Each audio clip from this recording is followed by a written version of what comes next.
sometimes it's hard to know or understand what is fact and what is fiction when people, especially pundits, start talking about climate change. But if you look at the data from 2016 compared to other years, it's easy to see that climate change is happening, and it's been happening for some time now. Each of the 16 months leading up to September 2016 broke the global average high temperature record. September became the first month not to break a monthly all-time high in nearly a year and a half. Fact, during September, the Arctic sea ice also reached its lowest extent ever, and much of the perennial sea ice that lasts longer than a year, has declined since 1984.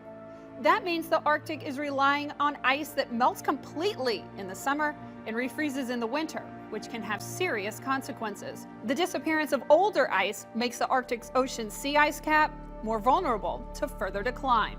Fact, for the first time, Antarctic sea ice is also at record low levels. Just a few years after reaching record highs for the extent of southern sea ice, the ice is lower than it has ever been for this time of year, as it heads towards its yearly minimum during the southern summer.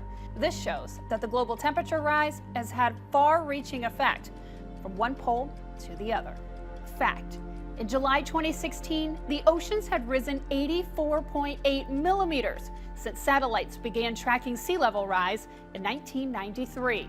This is a rate of 3.4 millimeters a year.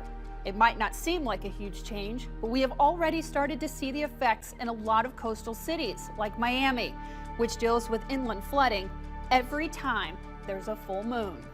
And finally, possibly the most important fact of all is related to the levels of carbon dioxide in our atmosphere.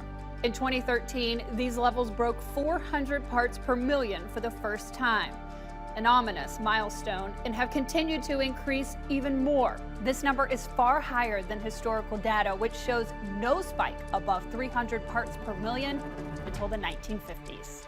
And that is why 97% of scientists agree that climate change is real and it's already happening. They chew it here, they chew it there, they chew it pretty much everywhere. Yemeni studies show that up to 90% of men and 70% of women are daily users of Khat.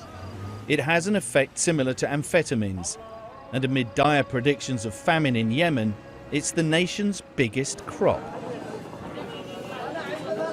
This is Sanaa's Khat market.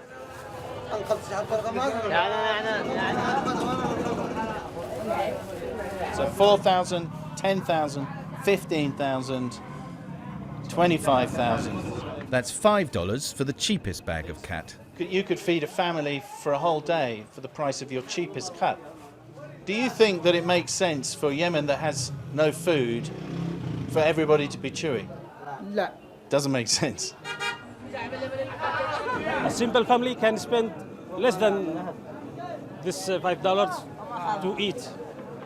So is it surprising then that Yemen is having a problem with hunger? Not problem, it is a disaster. It is a disaster. Yemen is torn by war. The north is under siege. 12 million Yemenis will be fed by the UN's World Food Programme this year. Houthi rebel ministers are aware of the problem.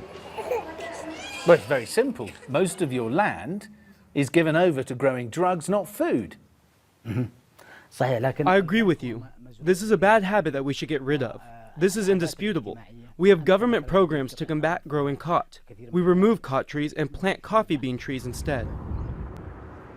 Yemen's mountain farms and terraces have been taken over by Khat. It's so important to Yemenis that it's delivered the day it's picked throughout the country, driven at breakneck speeds to consumers. Up to a third of all agriculture is dedicated to the plant, which consumes a third of all water for farming. 25 years ago, this whole valley was planted with wheat, but the farmers say that that's just one crop a year. Now they get 4 crops a year from this narcotic, and in times of war, a cash crop is what really counts. We only make a profit from Khat. Other crops don't cover our home expenses. This is the only crop that would cover our daily and annual expenses. Yemen's agriculture ministry estimates that Yemenis spend $12 billion a year on the drug. That's about 3 times the amount the UN says it needs in aid for Yemen. These figures speak for themselves. Sam Kiley, CNN, Sana'a.